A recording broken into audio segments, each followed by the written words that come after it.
What is going on, guys? Welcome to another episode of the Dent Digest live show. What's up, Alex? Not much. It's a crazy week. Oh, yeah? Been busy or what? Yeah, lots. We've talked a couple times, so I already kind of know how your week's been. So, you know, it's a wild week. It's it has its times, right? You're like ready for your week and ready to go, and then you're like, is it Friday yet?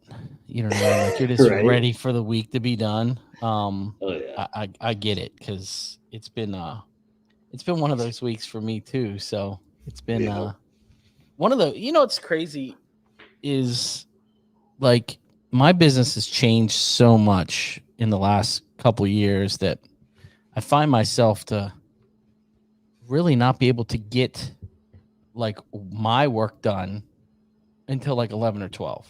Like the morning is get the guys started, get a game plan, deal with issues. Right. Step 2. And then figure out the day. You know what I mean? So I don't know. It's been it's different. That's the beauty of employees. Hey, you know what? It's fantastic. It's just that if you guys ever want to have employees, get as many of them as you can get at one time. Yeah. And it works out great. Time. It's great. It's great. So, but you know what I say all the time is you can't grow without people. No, you can't. So I'm super excited about MTE. Yeah. I am really, really excited. A lot going on there. So it's gonna be fun. It'll be a lot of work, but it's gonna be exciting. So I'm ready to go. Yeah, you're doing the whole podcast role, right? Yeah, we got to orchestrate that. I'm speaking with Dr. Color Chip doing their thing. So it's going to be a busy weekend, but I'm excited to see a lot of guys and have. You're competing too, aren't you? Absolutely not. I can't fix dents. So why would I compete? No. Then you guys would be like, oh, this Ryan don't know what the hell he's doing. He only buys $1,500 tools for fun. Just to bring it on the show. So I want to talk about some tools, and you brought this on the other day. Yeah. This thing is probably one of the nicest PDR tools I've ever had in my whole life. Is it much heavier than I expected? And it was kind of cool because I ordered it. When did I order it?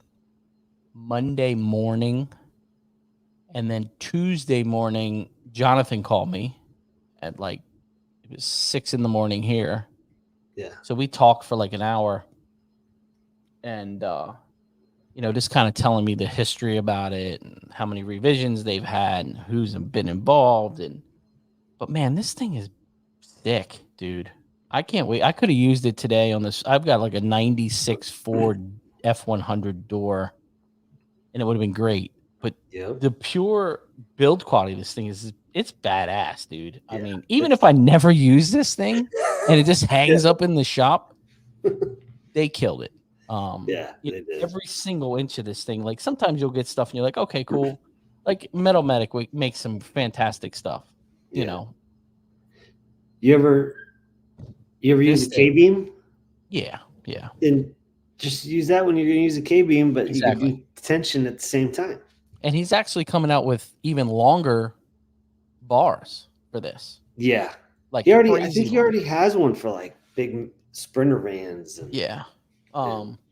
But this thing is sick, dude. I'm super excited and I keep saying this because I have a hard time processing this. So you order something, even say Ultra, and it takes 10 days to get here or longer. I ordered this from Belgium and it was here in 2 days. Yeah. Ultra's like a day for me. 2 days. But the build quality, they killed it. I can't wait to use it. If you guys are doing big damage, I think this is going to be it. Just with the versatility of this thing. You know what I mean? You can pull, you put the other bar in here to pull while you're doing lateral tension. The true bit of it moving from right to left with this hinge. Only thing that scares me, and I always do positive and negative on a lot of these tools. Yeah. This thing, if it gets loose, it's going to tear some shit up. Yeah. It really is. That's why Bryce said put a whole stick on each feet. So when he was on. But the build quality, like the plastic to the eye bolts to the billet aluminum, it is just, even my wife today was like, that's a really nice piece. Yeah. Seeing it makes me want to go get mine out of my truck. It's heavy. It's heavy. Now, I got a couple tools I want to bring on. The other tool that I got that I've wanted one, and they were at MTE a couple years ago. I think it was before the pandemic, and I was like, I'm going to get one of them, and then they sold out. And I couldn't, they didn't have them forever. Was the new Doodah. Oh, wow.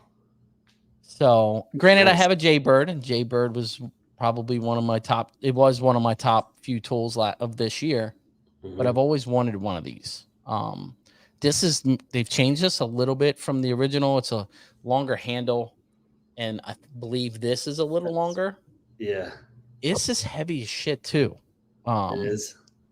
But I think it's going to be really useful for like the backs of beds at the taillight, to where the Jaybird is a round shaft, so it kind of slides around in that hole. With this being flat, you have a bigger surface area. Yep. And I think it's also going to be good for like corners of fenders up there by the headlight. I think the benefit of this compared to the Jaybird is this flat bar edge, to where you're not slipping around in there as much. But on other ends, it may be too big. So I'm going to give it a whirl, but I'm excited. There's these two tools. I haven't been excited for tools, like really tools, like, man, I can't wait. These two tools have me excited. Yeah. So I'm going to have to get that. I have the Ultra one that extends. Yeah. But it's kind of like too many moving parts for me. Yeah. Yeah. So I do want that. But this I was excited. I saw him post it, and then me and you talked about this thing, and I needed to buy some stuff for the year, so I was like, I'm buying this thing. Like, we're doing it. This is my year for like building the shop for really big damage. So the next thing is a pull tower. So, I'm really going to do some work and some research on pull towers that'll work with the Swiss Trax floors. So I'm excited. I planned on this year being the year for dents for me, really grow the dent side of the business. Obviously we've got some more help coming in, and just kind of grow that side of it. So that's my game plan. So I'm kind of buying stuff like that to really step that end up. That's like a frame machine for dent guys. 100%. You add that with one tower, you got a frame machine, 100%. So that's what, like, a lot of dent guys I've shown that to. They're like, man, I would never buy that. It's $1,400. But I mean, it's a frame machine for us. Yeah, but you know what? You look at this, right? If you're buying the big bar from Kiko, it's $400, right? Yeah. This is different. It is. I think this is more versatile. You're spending $400 on that. You're spending $200 to $250 for something from Ken or another lateral tension from Kiko. So you're getting close. Josh Dragos is asking about shipping. I love John. The website was easy to order. The whole process was pretty seamless. My only complaint, and this is I'm actually going to reach out to Jonathan about it, and is there's no note on the website about duties and taxes when it gets to the U.S. Yeah. I already knew about it because of you. Yeah. But John, Dragos, Josh, it was only $91 shipped here, and then it was an extra $61.83 duties and taxes that you have to pay when it gets delivered. But UPS gives you an option to pay prior.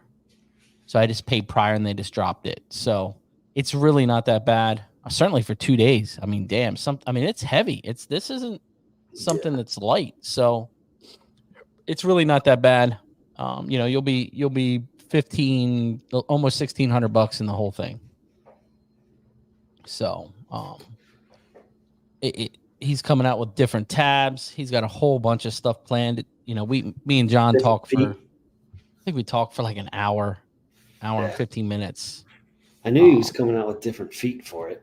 He's got all kind of stuff planned for this. And the biggest thing is I didn't realize how long it took him. So to really get it to market. So how long? 2 years of really making the changes, and then they've patented it. Wow. Which is a big deal. Yeah. So awesome. Now I've got one more tool I wanted to bring on. I want to thank A1 and Matt Boyette. They did send this to me in one of my packages. It took a little longer for my Black Friday order. And this is the new Cold Snap from Boyette. I haven't tried it yet. It's got the spring-loaded end. So I'm going to have to do a comparison on this one and Cold Snap? The original Cold Snap. So I'm not sure. It feels really nice. I think it's going to eliminate. My hand's jacked up from the Cold Snap because I still slide it in there and still get pinched really good. Yeah. So I call it getting sniped. You know what I mean? It's like, oh man, it hurts, and then you still got a car to finish. That could probably you're not really going to do it. Oh, it'll pinch you if you're far down on there. It's going to get you, but you really don't have to be. You know what I mean? Because you're coming in here and it's retracting. So the Cold Snap, you're really pulling, right? Pow. This, you're not pulling as much because it's got the spring. So you're just popping it and it's coming. It looks nice. It's really well made. It's got some weight to it. It's got this cap. You can leave cold glue on there and stick it in this cap section. That's cool. So I don't know. I'm gonna give it a whirl and see how it works. You know what I mean? I was a big what's it called? Cold Snap guy. Anyway, so that was my number one tool of the year. I mean, that thing made me more money than everything else I had. Yeah. But, on hill, right? Yeah. Yeah. Even on other damage. I mean, I'm using the crease tab on doors. I used it today on that Ford door that I started. It had some really hard damage in the brace, and I was using that Cold Snap crease tab to get the bulk of it up before I pushed. So you're using the Sergio stuff with it, right? Yeah. With me being in a controlled environment, I'm using the red just about all the time. It does leave residue on the panel, but it's great, dude. That's a great tool. Something about the weight. That's why I said when he came out with this, I was like, I don't know, man. I don't know, because that tool was just the right something about the weight with that slide hammer is just right. So, but we're gonna give this a whirl. I'll keep you guys updated. You got anything on your hit list? I didn't bring any tools. I didn't know we were bringing tools. I would have. I was so excited, Alex. I was so excited about this. So you were excited last week or the other week with Bryce of bringing that thing on. I know. That tool is the nicest tool I've probably ever held. Yes. It really is. Just I hate to say this. I don't want to use it, but I'm going to. But we're gonna have some more information about this coming up. We'll keep you posted on that. But I'm excited about MT. We also got to get our guest on, and I called it the hidden gem because he is. No social media, very little presence, and there's a lot of guys like that are kind of hidden. And I was one of those guys for a long time because I was like, what do you need Facebook for? Drama on Facebook. I don't need drama. Yes, sir. But at the end of the day, on my end, I was like, I knew what I wanted to do and I had to do. So I had to. Yeah. Now I'm on this damn thing. Get on it. There's no drama week. So The other thing for you guys, with the show, if you want to see somebody, send us a message. Reach out to Alex. Reach out to me. If there's something you want, a tool you want to see that we haven't talked about, if I can get one from a manufacturer or me and you own it, whatever, at least get it on here and have a conversation about it. So send me a message. Now, I know last night there was what is that, RWO podcast that was on. They were talking a lot of tools. It was pretty good. There was some pretty good tools on there. So, and the Ginger Bros got a good show too. So it's been a good run. It's been fun. So, but let's get our guest on. I'm gonna let you introduce him, Alex, since you know who he is, and let's get him on. Rock and roll. How you doing, What's Gabe? up, guys? Good. How you guys doing? Just living the dream. Absolutely. Right. Every day. So how long? You're from Arizona, right? I've been here since about 95. 95. So quite a while. How'd you get into PDR? I originally went to school to be a mechanic. Okay. And moved down here to Arizona after getting done with that school. And my brother got me a job at a car dealership selling cars, which was the worst job ever. Yeah. Terrible job. For me, anyway. Some people are good at it. But while I was there, I met the dent guy that was working at the Nissan dealership I was working at. And just talking to him, he's like, hey, if you want to get out of this, I could train someone, I could use somebody, and let me know. So it took me all of about 2 days to figure that out, and started working with him. So I'd sell cars during the day and then go start pushing dents a little bit in the evening. Really? And then that's where it got started. How old were you then? I was just 23 years old. Wow. Okay. Yeah. What's the name? Now, do you own your own company? Do you work for somebody else? What's your situation? So I worked for someone for 13 years up until 2009. And then right then he basically got out of it and left it to me. So I took it over at that point, 2009. What's the name of the company? It's Primary PDR. Okay.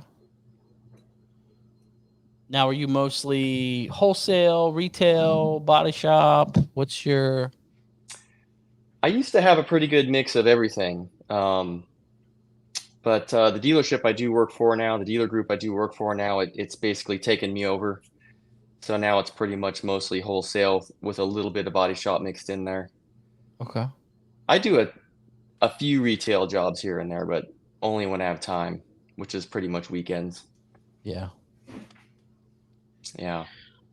How many cars is that, like, that dealer took you over? Like, how many cars did that take for you to say, okay, my focus is at this one store? That was probably somewhere around 2015. And at that point, I think they were climbing up past 500 or 600 used cars a month. Okay. That's a lot.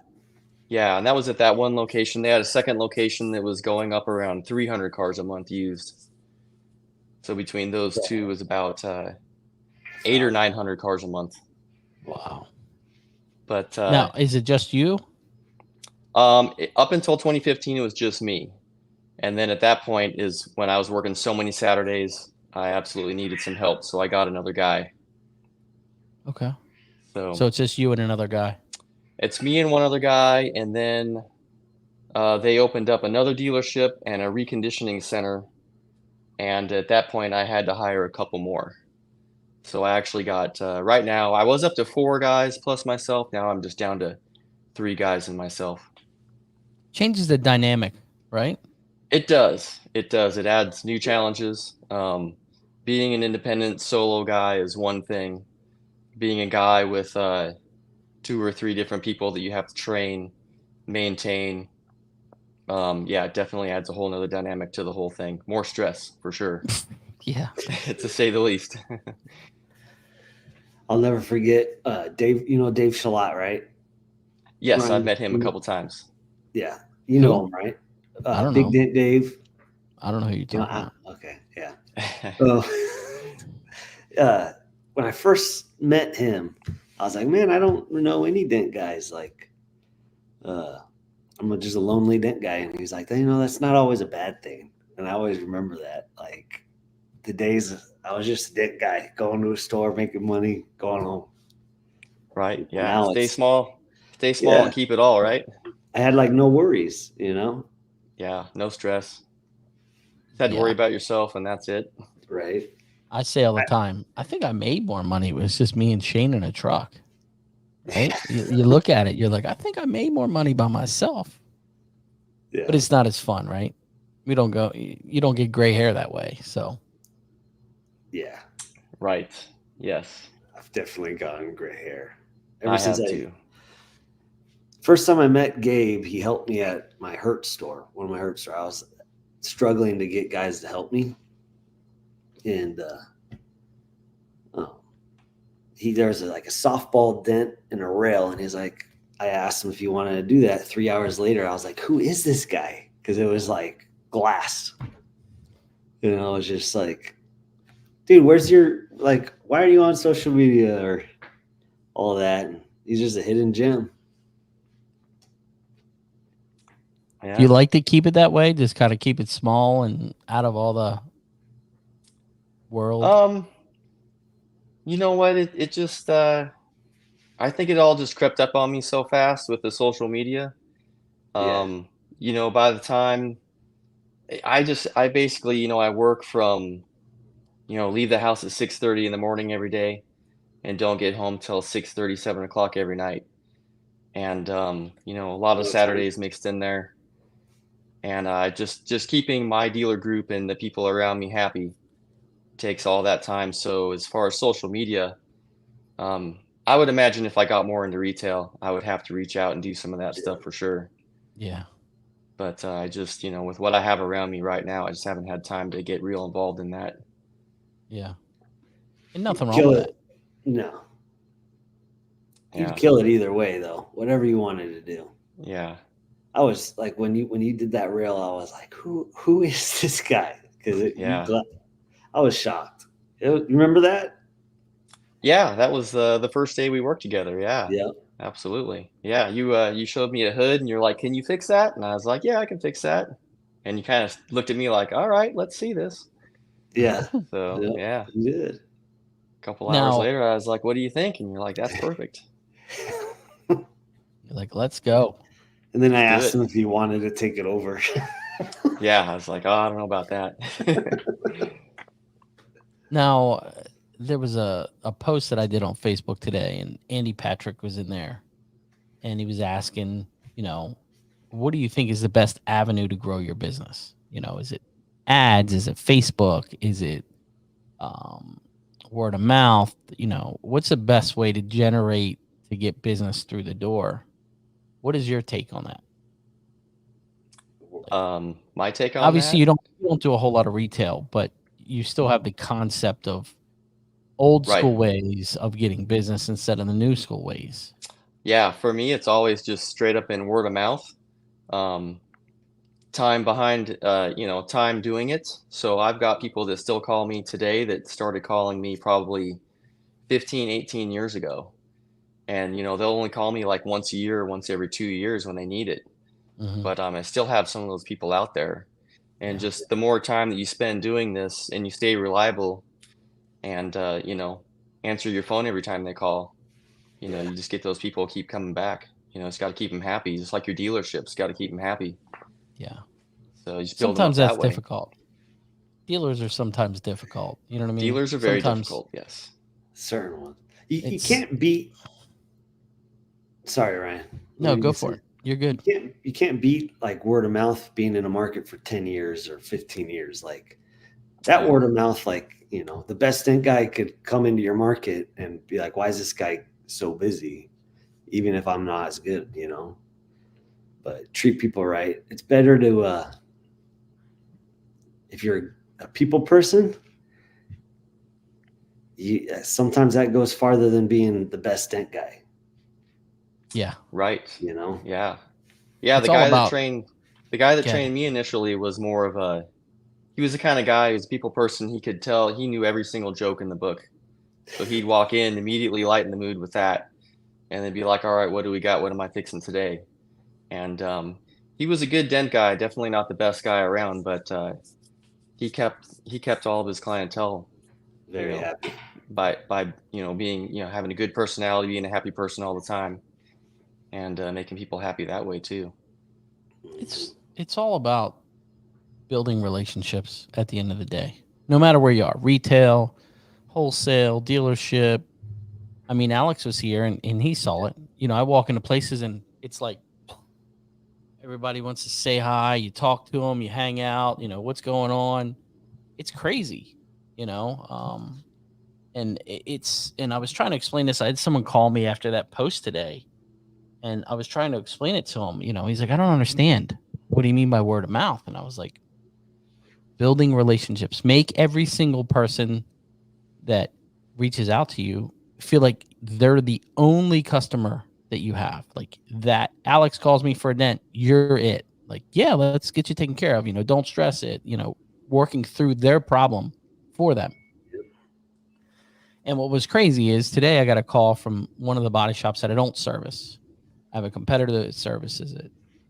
And there's a customer there that has damage to his car. And he said he only wants us to do the repair.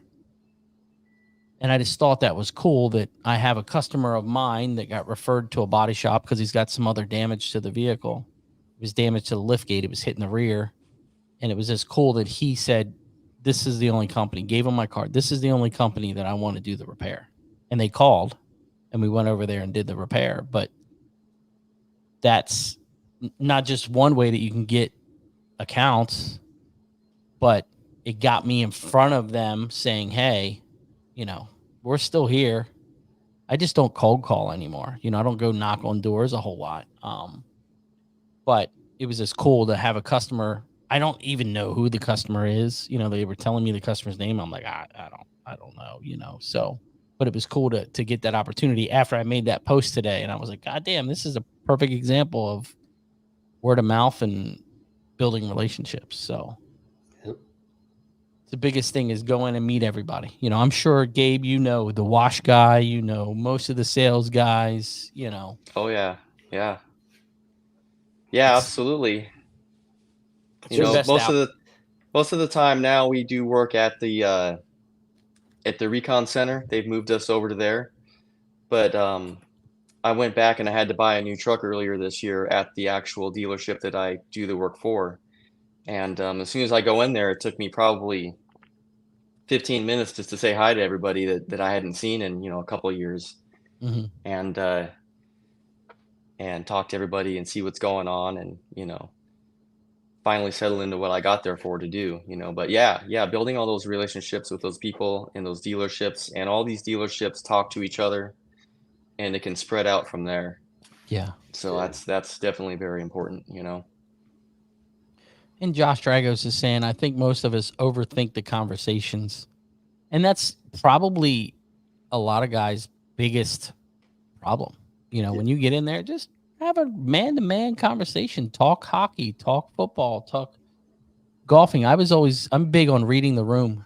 You know what I mean? So you go into a manager's office and you're looking around. Is there pictures with his kids? Is he on a fishing boat? Does he have a little golf tee on his desk? Does he, what does he have in there? Always read that space, because that's your point of attack. That's how I explain it, is it's always that point of, there's a little golf thing over there and you're like, we golfed. We did 18 holes on Saturday at Rocky Ridge Golf Course. And he's like, oh, really? Boom, you're in. Gets that overthinking and that awkwardness off the table right off the bat. So yeah, it's one thing that everybody likes to do is talk about themselves. So if you can go into each situation, each account, each place, and ask them, hey, how was this with you, or how was that with you, and kind of take the conversation from there, that can definitely lighten things up, and you're taking an interest in that person. Exactly. And they like that. They feel special at that moment. And then you get down to business, and what do we need to fix? What are we here to do? And that can go a long way for sure. Yeah. It just changes the dynamic of the situation. I think it makes them feel different, not as standoffish like when you're with the GM. And it also gets rid of that nervousness and uncomfortableness with yourself. So, and even if you don't get the account, if you do that every time you go in, you're going to build that relationship. It's even if you don't get the work. I mean, I've had accounts to where I'll go in and see the manager and just have that conversation and BS with them, and I don't get the work, but I'm okay with that. I don't mind being your number 2. I want to be your number 1, but number 2 is okay. Right. As a matter of fact, the dealer group I service right now, I was their number 2 for probably about a year before their number 1 screwed up, and I was able to step in there and take over. And, that was probably about 12, 13 years ago. And just by me coming in when he needed me as a number 2 guy to fill in, it led to something big, so you just never know. That's good. That's how I got my biggest store too. It's the same way. I was the second guy for a full year, and right before New Year's, that the first guy tried to fixed a big dent, so I couldn't do it, and it ended up being like the boss's car. And that guy called me to go fix it, and I was like, "Hey, someone did this dent already," and that was the final straw. But it's crazy. It's almost fun being the second guy sometimes. I think that's every dent guy's favorite thing, is to come behind somebody and and clean up their work better than they did, right? Or do something if they refuse it, or I don't think we can get that out, and you come in like, let me give that a shot. And then all of a sudden, an hour or 2 later, you're like, what do you think? That's so gratifying to be able to do something like that. And then, you might get something out of it. You might end up with the place. Yeah. And it's hard, like when you're the number 1 guy, I mean, you get so comfortable. Yeah. You know what I mean? You always have to stay on your toes. I feel like you always have to stay agile, and try to get these guys as best as you can. You can't be complacent. And I feel like that's what happens to a lot of vendors. Yeah. Yeah. So you've always got to remember there's someone coming in and talking to management on a regular basis. If you have that in your mind all the time, it will kind of keep you on your toes. I just always think Gabe's going to come on my lots and look at my work. Oh, man. It's coming. It's coming. That's what I think. Now, how do you guys deal with managers that if you're always on your toes of going in an account and trying to keep those relationships, and someone else is going there, do you just try to make sure that you have all their needs taken care of?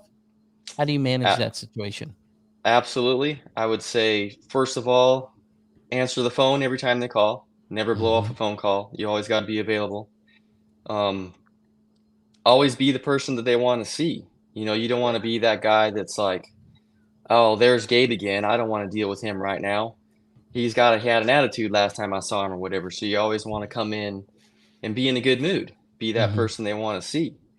And then, the third thing is, when it comes time to taking the dents out of the cars, you got to try and kill it every time. You got to try and make it count every single time, because you never know who you're fixing that dent for. I had a car I fixed at a body shop a long time ago, and it ended up being a lightly hail damaged car for the owner of the dealership. Oh, wow. And they didn't tell me that at the time. They just said, hey, Gabe, we got this Explorer. He was out driving it around, got hit with some hail. We need to get it fixed. So, I did the normal job that I try and always do, and turned out being for the owner of the dealership. And that went a long way for me, that I did a good job. So that's cool. If you just always have that attitude with everybody all the time, hopefully the people will like you and they'll keep you around for a long time. Yeah. How do you handle new management? New management can be tough, because suddenly you're the new guy. Maybe you've been in the dealership for 10 years, but they don't know that, and they don't care about that. Yeah. So at that point, you got to try even harder to impress them. I have a body shop that I've been doing work for since 1998, and it's been under the same management. And they sold a year ago. And I was like, well, this could be it for me. I might not get called in there anymore. Yeah. But you know what? They kept calling me in, and I kept trying to do my thing and prove that I'm worth keeping around. Yeah. And I think if you just keep that attitude all the time, you can transcend new management in dealerships and things like that. The only thing that I've found that's tough to overcome is, suddenly when they want to go in-house or something like that. Yeah. It's usually a business decision. It's not a personal decision against you. And sometimes there's nothing you can do about that. But, you just, if that happens, you just leave, and say, hey, if there's anything else I can do for you in the future, and maybe see if that works. Maybe see if that doesn't, sometimes an in-house deal falls apart in a year and then you're back. Yeah. So you just never know. Now, what are your biggest struggles that you're having these days in business? Struggles in business? I don't know. Just every day, trying to keep everybody happy all the time. I think that's the struggle. Trying to make sure everything runs smooth. Yeah. That's a that can be tough. Absolutely. Especially when you got guys working with you. When you got guys working with you, either they get something they can't handle or don't want to handle. Yeah. You got different personalities involved. You never know who someone's coming in the day, he's in a good mood or a bad mood or whatever happens, and you just, no matter what, the dealership's looking for you to make sure that everything gets pushed through, the quality stays good. Yeah. And at the end of the day, you just got to make sure. And sometimes you end up eating a bunch of crap cars all day long to make sure that happens. And the other guys can maybe cruise through and make it a little easier on them. But what I found hard is you have to worry about someone else's attitude now with your manager, Bro. So that's hard. Absolutely. Because it's not their business. So they don't care as much, My bad. Yeah. What? Yeah. Right? That's what you say. You're like, my bad. I'm like, bro. Yeah. I'm sorry. I don't know. I think business has changed quite a bit. I actually had a really good conversation at like 6 this morning with one of my body shop managers. I was getting ready to pull up to the shop, and it's right down the street from my shop. And we were sitting there talking, and we were just talking about employees and having people. And I said, what's your take on this? I always try to ask the guys that have been in it. He's been a body shop manager for like 30 years. And he's like, it's just totally different since 2019. Getting people to do work, dealing with personalities, getting people to show up. He's like, it's just totally different than it was. And he's managed some really big, couple $1 million a month account. They kill it, big dealership groups. And but I don't know. Business is totally different since 2019, since 2020, since a pandemic.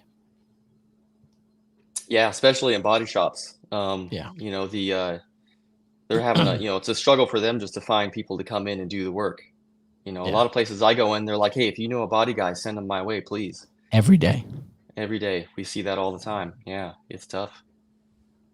It's pretty scary.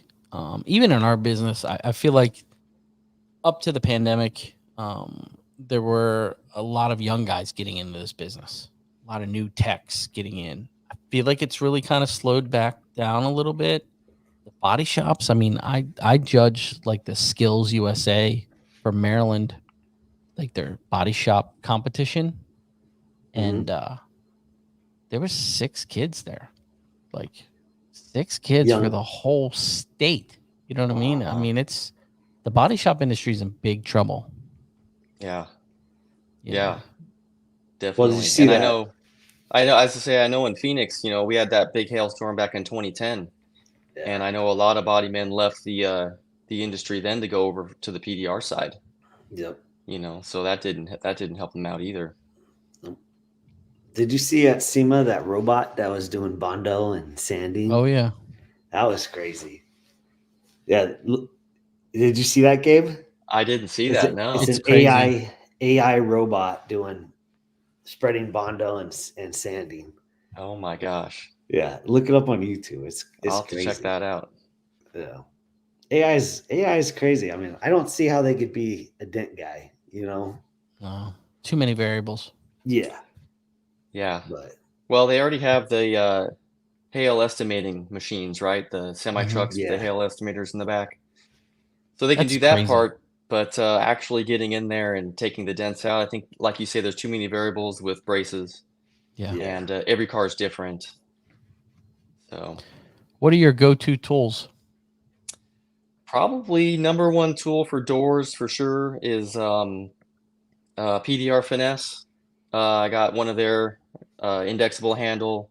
I think it's about 2 feet long, 24-inch tool maybe Is it the with a hook on it. 277? I don't know. I 245. just Sharp? it's not sharp. No, That's not sharp? it's not sharp, but that's probably one of my go-to tools for sure for side panels. Okay. And then yeah, I use shoot. I got the Ultra Dent tool master set probably about 3 years ago. And there's some of the purple handled tools. I don't know. There's some of them are double bends. Mm-hmm. Yeah. I use those quite a bit. Yeah. Every day. Yeah, all the time. You have you like the dent dials a lot too. We've talked about that. I did buy a dent dial, and then unfortunately, you don't use it? I need to watch some more of Sal's videos because I just my brain just doesn't work the same as his, I guess. But I only use that thing every once in a while. But I know there's a million uses for it for sure.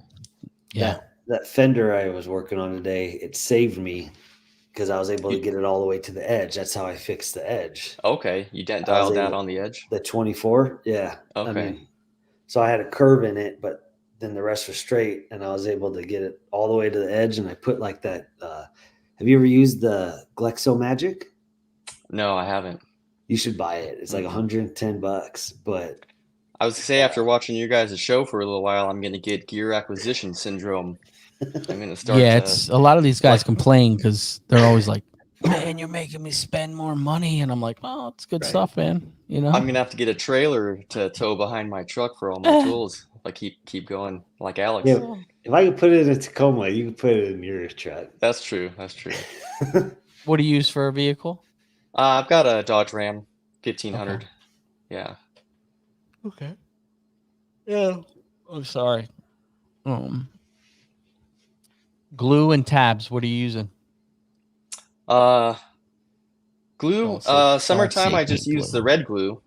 Okay. Then in the fall, I just transition into the pink. I know that's not very exciting. The pink, and you're like you can't fix dents with pink. It works pretty good if you get it in that 70, 80 degree temperature range. It's actually not too bad. And then I got some purple glue I've transitioned over into now.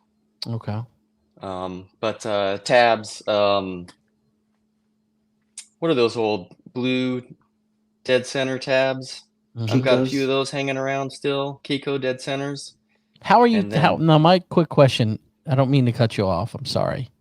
Sure. How are you staying up with technology if you're not on social media? Are you just looking at the websites and you're like, "Oh, this looks cool. Let me try this." Yeah. Either every time I see Alex, he'll always show me all the stuff he's got. Yeah, true. True. Or my buddy Dan, who comes back from doing hail every year. I always see what's new with his arsenal because he's working out there with all the hail guys, and he's always checking stuff out.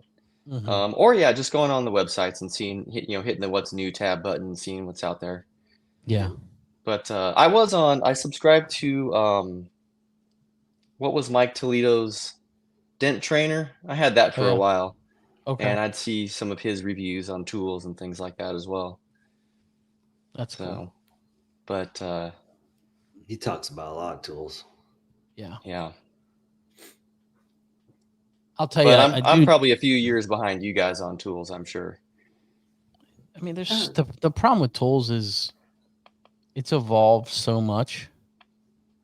There's I feel like every couple months there's a lot of new stuff that's just kind of like an addition or an add-on or I mean, it's rare that you get crazy stuff like this. Like that. That's kind of really stands out of the crowd. Lateral sorry, Ryan. No, you're fine. Do you have any lateral tension tools? I do not have any lateral tension tools, but that's what I'd get. Yeah, it's a game changer. That's what I want to look into next. Yeah. And the older you get, right? The older you get in this game, Alex is still a little young guy. Yeah, youngster. The more you're realizing the body, you know what I mean? Sure. And when I went to fixing fenders with a dent dial to the Jaybird, and I'm like, oh my gosh, this is so much easier on the body. I'm not having to really crank and the leverage, and now the Doodle will be an add-on to that, but the lateral tension, we used it on some stuff, and I'm like, oh my gosh, just the center of that dent just came out so nice and so clean with lateral tension. I'm like, this isn't new technology. This is old technology, right? But it just makes all the difference just in the amount of pulling that metal this way to get the center up to where you're not cranking it or making a mess in that center to bring it up. It's you don't lock crazy. Anything up when you do it. You can prevent oil canning with it. It's pretty awesome. Yeah, I was thinking like the last time we were hanging out, we were talking about the Porta Power and then the extensions you got on the Porta Power. Yeah, Metal Medic. The Metal Medic, those adapters. I was thinking about looking into that for sure. I'd buy that one. That's $150. So yeah, that might be a good introduction into it. Oh yeah. I'd buy that. He also has the same setup on a bar, so I'd buy that Porta Power one and the bar. Okay. And that way, because like I've used 3 of them at once. Oh wow! On a big dent. So sure. And then I've used 3, and then I also pulled from the side with ratchet straps. Right. And I've done a little bit of pulling from the side with the ratchet straps. I've gotten into that a tiny little bit, but part of me loves it, and part of me doesn't want my dealerships to know that I can do that. I get it. It's because once they start seeing all this cool stuff, they're like, oh, okay, we're gonna start throwing you more and more. So but yeah, I mean I told Alex a while ago, I said, you guys we're just blurring the line between body shop and PDR. Is basically what's starting to really go on. Because I remember, back when I first started back in the 90s, it was, we didn't fix much bigger than the size of your hand, palm of your hand, and not real deep. And back then we had to go to Home Depot and buy tool stock and make a lot of our own tools. Yeah, I still have snap-on screwdrivers, the big long snap-on screwdrivers, and they would heat the handles and heat the end and then grind it. It was the best window tool ever. Oh man, yeah. That's old stuff, man. I mean, we didn't have much, Alex. You're spoiled. That's what I said. A snap-on. It's a big snap-on flathead screwdriver. And you heat it, and you take the handle off, and you bend the handle over to make you take the end, and you bend the front of it over, and then you grind both ends, and then you heat it, and you slide the snap-on screwdriver handle back on, and that was your door tool. Yeah. Wow. You guys are lucky. You got all this cool like this. Like, Jesus, man. I mean, I remember back in the day before we used a lot of the tools we put in the windows to protect the windows. Yeah. But we didn't use a whole lot of those. So a lot of the guys way back, they would actually at night, every once in a while, they would wet sand their tools to make sure they were perfectly smooth. So they wouldn't be marking up the windows as much or scratching any of the windows. Yeah. Did you ever break a window doing that? Or you never did that? I never did that because by the time I came along, we were starting to use window protectors. So I was lucky with that. But some of the guys back in the day, their early window protectors, they would buy a 30-gallon kitchen trash can and then cut one side out. And then you had the big lip at the top. So that'd be at the top, and you would shove that down the window. And that was your window protector. And that was the super old school way of getting those started before all the Lexan stuff started coming out. But we used to use siding, like house siding is what we used to get. I'm an old Dent Wizard guy, so but that's what it was, is a piece of siding. Like drywall? No, like siding on the outside of your house, like the vinyl siding. Oh, yeah. See, I don't know what you guys have in Arizona, so we got but here stucco. it's like a plastic. It's like a plastic. It's like a plastic vinyl siding that you used to slide in there and use for a window protector. Yeah. So, yeah. I know what you're talking about. We have it here. So, look, I mean, some of the tools coming out today are amazing compared when you think back 25 years ago, what we had before Dent Craft was even the company, before Ultra. Yeah. You know, and the So, stuff that we Mike, had to basically get crafty and think up on our own it's pretty cool to see how far it's come now with everybody with their CNC machines creating all these cool things. Yeah. And my even dad, lighting. I remember going to, I was always a fog board guy, and then Eliminate came out, and I was like, I don't need that shit. I don't need that. And then one time a friend of mine had one, and I tried it, and I was like, oh my gosh, it's like HD television. You know, it's like being blind and putting glasses on. You're like, holy shit, I can really see what's going on. yeah, I went through that. My first light was a 4-foot Ding King fluorescent. It broke every week. The bulb. Yeah. Those are tough days. I was working out of a Mustang back then. Hell Yeah. That was rough. Yeah. I remember back when I first started, we had if when you're working with a line board, that's pretty much what we all used back then. And as soon as the sun goes down, that was usually it. It's time to go home. Yeah. But every once in a while, you get busy. You need to keep going. So we would get it's basically like lights out of an RV, I guess, like the ones you put above the little ranges, puck lights. Yeah. those little lights, and we would put them behind our line boards and keep on Wow. working at night. And I love that actually. That actually worked really good. Yeah. Yeah. But What was the nothing. board made out of? Just like It's the line board? what is 'Cause I it? thought- It's like a I've seen Like those a old- Lexan. it's like a white Lexan, and then Yeah. we would just Okay. get some black spray paint and spray paint your line down the middle, and you're pretty much Yeah. ready to go. And we would make our stands out of 2x4s. We'd have two of Okay. them together like this, and then one we'd lay across the top, and then we'd cut a line in it with a skill saw, and then you'd stick your line board in that, and that was pretty much it. Because there's a guy that does this store next to mine, and on Tuesdays I'll drive in and I see his board. He's setting up, getting ready in front of the lot. And he's got a wood board with a spray painted line and a stand. He's still using the old Man, Dent Wizard one. That's He's still using it. that's from I mean- a long time ago. Yeah. Yeah. There's a local guy that I see all the time that does some of the other dealers, and I see him all the time, and we're friends. I'll roll up and be like, Yeah. he's like, what are you doing? I was like, they just told me to look at your lot. They just told me to walk the cars. He's like, get out of here. You know, he makes a big deal. I'm like, I don't work for pennies. We're good. You know? So, but he's got 500 feet of extension cord with like a wheel dolly with a fluorescent light on there, and he rolls it out there. And I'm like, bro, you need to come to MTE. Like you can make your life really, really good. You know, he's got his home umbrella hooked to his welding cart. So he like pulls this big umbrella out, and I'm like, bro, there's way better way. Like you're working really hard right now when you don't have to. My first. So are you working Sorry. inside or are you outside at your big account? We've been inside for the last couple of years, so we've Okay. been spoiled. Yeah. But we're probably eventually going to head back outside. But they do have basically like a huge awning area for us to work under. Okay. So we have. I told them when they built it, they actually came to me and they're like, "What do you need when we build this?" And I was like, give me some power, and give me some shade, and then beyond that, I'm pretty good. That's cool. So, yeah, they supplied me with that.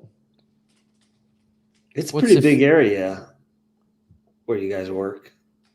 Yeah. So the shop they built is it's mostly full of mechanics, 2/3 of it, but it's 90,000 square feet Oh, Mhm. in the shop. Yeah. So it's pretty good size, and they just gave us a little corner for like 4 of us to work in. So Will we're they pretty lucky. allow you to like bring a retail job in there? And I will fix not do it. You Nope, I won't don't do want it? to chance it. No. Yeah. It's a walled-in complex with a security guard, and Yeah. the recon center manager's got his little office in the corner, and he can pretty much see what's going on everywhere. So Yeah. for insurance reasons and other reasons, yeah. I won't do it. No. I do it. I just make them get a ticket from service for insurance reasons. Yeah. That's how I Yeah. do that. Like my buddy in service or the service manager will put like an inspection ticket on it, Sure. and then I will do it. But now you're making me think. Yeah. You know what? Some of my other dealerships, I would do it no problem, but this Yeah. particular thing that they built, no, I won't do it there. No. It's got cameras everywhere. It's Yeah. pretty crazy. Yeah. What's your future? Like, what's your plan for your business? Just kind of keep going out the way you are now, or? You know, that's a good question. Sometimes I think, yeah, I just want to keep going in the direction I'm going, and sometimes I wonder how much longer I can do it. But it is more stress doing it the way I'm doing it now. I do miss the days, like you say, of just being a solo guy. There might be a day when I solo dent guy. I might return back to that one day. You never know. But I'll probably ride this out as long as I can, as long as they'll have me. Yeah. So yeah, for sure. But yeah, it's fun. I'm kind of doing that, Gabe.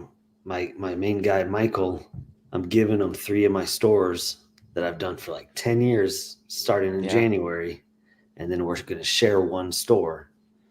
And whenever that store's gone, it's just me. Yeah, it's just you. So I've after dealing with the whole Hertz crew, I ain't doing that again. That was a crazy situation to go from, you know, I'm going to come in there twice a month and take care of you to we need you in here every day, and not only you but 3 other yous. Yeah. I mean, that was a crazy situation for sure. Happened fast. And that happens all the time. Yeah. But I already had like a 400 used car store on top of that. Right. You know, so it was. Yeah. Yeah. And even at this recon center, you know, we work under, you know, they feed 4 stores out of this one center. And, you know, buying cars for used car buyers is like the stock market. When the prices are low, they're going to buy them all. When the prices are high, they're going to pull back. Yeah. And so you just got to ride those waves. And sometimes, you know, it's good to have other friends that are dent guys, because you never know when that wave's going to get too big and swallow you up. And, you know, you never know when you need, you know, to do 50 cars a day or something like that for a month straight. I remember one time you told me that they had you do 80 cars in a day. So the most we did in one day was 90 cars in one day. Ooh, holy crap. And how many people? So we had, I had, I think, 4 people myself, and then I had to call in a whole nother company. And I think they brought 4. So we had about 8 total. So you think about it that way, it's not so terrible. Yeah. But, you know, what's terrible is leading up to that point and the pressure that you're under, you know, having 90 cars staring at you. And by the end of the day, we had the bucket cleared out and everything looked really good. And the office, you know, guys were real happy with us. But, you know, you can't do that by yourself or with a small crew. It's or totally every day, you know. Yeah. Every day you would it'd wear you out. Yeah. Yeah. So yeah, that's my nightmare every once in a while is when it gets super big like that. Then I'm calling everybody like Alex was with his Hertz store. It's like, hey, what are you doing? Right. Hey, that's what we're here for, right? That's why you try to have local allies, is what I say, you know. Yeah. Friends and companies, and just, hey, I need some help. And most of the time guys are like, all right, I'll be there, you know, whatever we got to do to get them done, which is cool. Yeah, absolutely. Yeah. Well, I appreciate you coming on. I know you're not big on social media, and now you're a YouTube star and oh my gosh, and Facebook star. Are you planning on going to MTE? You know, I've never been to MTV. I've wanted to go for like 20 years, but I've never had a chance to break away and go. And what's funny is all the guys that I work with have been. Really? And I'm the one that always holds down the fort. So one of these days I'm going to have to just get out there. It's the first weekend of February? Yeah. I just Orlando, right? Yeah. You should come. You should come. I'll buy your ticket. Think about that. It'll change your horizons. You know what I mean? It's just a really good networking group of people and some education stuff, and obviously the tools. You know, then you get to touch this stuff instead of just buying it online. And I know that could be dangerous. That's the dangerous part. It is. But, I usually tell my wife, I'm like, you need to take because we'll have like a $15,000 hold. You know what I mean? Like, so if somebody steals your card or whatever, I'm like, you need to take that off because you don't know. Because it's just like, so. I always buy tools when we're sitting on the couch at night and my wife falls asleep. And then Yeah. she'll wake up and I'll be like, oh, while you were sleeping, I spent $1,000 on tools. She's like, okay. Hey. But well, I appreciate it. It was cool to get somebody that nobody's heard of and nobody knew of. And, that's the one thing is you try to get different people on and just different perspectives. So it was nice to talk dents and business, and it was good. Cool. Yeah. Thank you guys for having me on. I appreciate it. Yeah, it was fun. Gabe, make it empty. You should come. I love it. I got to get out there. I'll buy you a plane ticket if you go. I thought about going to the Vegas one because that's just right up the road for us. But I've been to that one, and it's different. I've than never Orlando. been to the Florida one. Oh, I haven't been to that great. one. So you haven't been to Florida? Okay. Everyone that tells me is like it's so much. The Vegas one's not that big. Like not all the vendors go to it. So right in the middle of hail season, it's probably why. Yeah. And a lot of these guys that go from Midwest, which a lot of the manufacturers are, to get to Vegas is expensive. So but Orlando is the best. Before Orlando, wasn't it in Texas? Before that? I don't think so. I think it was in Clearwater. It was in so it's always been in Florida. Okay. I wouldn't know. I got to get out there sometime. I got to get out there. Sometimes February. I'll hang out with Alex so I can meet everybody. Look at that. I'll buy your plane ticket, dude. Look at that. Holy crap. Wish you bought my plane ticket. I can't say no. You should buy my plane ticket. And I'll buy Gabe's. I'm just a poor dent guy. Yeah. I've seen your shop. It's been that was 2 years ago. So, Gabe, you have a fantastic night. Thanks for coming on, man. All right. Thank you, guys. See you, Gabe. See ya. Nice dude. You know what I mean? Yeah, he's awesome. Nice dude. Good, kind of a level-headed, just grinding out his wholesale stuff. And it's cool to find guys like that. Yeah, it is. So what's your game plan? I do have to give a shout out. I had it's a really comforting feeling when you have a manufacturer in a different space. We do paint protection film and we work with Expel, and I had some issues with some film and some issues with some stuff, and it was really comforting this week for them to stand up and handle my problem, work with me through it. Hey, this is what we're going to do for you. This is how we're going to fix it. So I need to give Expel a shout out. They really helped me through, just one of those things that just happened. So it was super cool. So I wanted to give them a little bit of a shout out and some love that, I appreciate their help. So it was super nice. They stand behind their product. That's it, man. You know what I mean? The rep came right out. I called him. I said, I need you here. And he's like, I'll be there in the morning. Walks in with donuts, and I was like, you're buttering a pig, aren't you? You're ready to go. And he started laughing. The guy just drove 2 hours to me. So, right. But it was super cool. And it's even with our tools, even with our dent tools, if something breaks, most of the time they'll replace it, or handle the situation or walk you through what you're doing wrong. So in a lot of industries, that doesn't happen anymore. No. So what are you excited to see at MT? I want to see any new polling tower. Yeah. I know Kiko's dropping theirs. Yeah. I want to see that one. And I don't know if Cam Auto makes it anything new. I don't know. He will. But Charles is working, I'm sure. I want to see Jonathan's polling tower. Barry's going to be there, so that'll be good. I want Jonathan to make a polling tower after messing with that tool. Well, the problem with that is it's going to weigh so much you're never going to get it here from Belgium. They are having a glue pulling class. They are? Yes. So I'm excited for that. I don't know. Hopefully it does. Yeah. Jonathan's having a class on Thursday? Yep.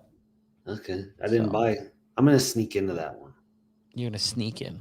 I'm gonna sneak into that one. I know a guy. So it should be good. I really wanted to see the motorcycle tank thing with Steven and Daniel Grom, but it's the same time I'm speaking with Dr. Color Chip. So is it a new vice or just how to work? Just kind of some tips and tricks and some instructional things that I think it would be beneficial. I kind of paused all of our motorcycle stuff. You know, we get calls all the time. I kind of pumped the brakes. We were doing quite a bit this year. But with hail, I was like, you can drop it off, but you're not going to get it back till January. What's the most you could charge on a tank usually? It depends. I mean, we did some that were $400, $500, $600. Really? Like custom paint job ones? Yeah. Yeah. And I take my time. I tell them all the time, I'm not fast. Mm-hmm. And you know, you get it back when you get it back. Yeah. That's easy it is. Like here it is. You know, but well, buddy, you have a fantastic night. We're back at it. What, next week is Christmas? We may do one next week. Next week. So I'm done. We got a busy schedule coming up in January. We'll be every single week in January because we've got a lot of guests before MTE. So obviously we'll probably do one live at MTE that Thursday night is what my game plan is. Just a quick half an hour run through. But we'll figure that out. Alex, It'll be fun. You have a great night. You too, man. Everybody, thanks for watching. If you can, please share. Our next show, we are doing a giveaway, but I'm not going to tell you what the giveaway is. It's going to be a secret box. Is it going to be that tool in the back? It's definitely not going to be this. So, sorry, guys. But you guys have a great night. Thanks for watching. Keep it real. And we'll see you next week. See you guys. Ya.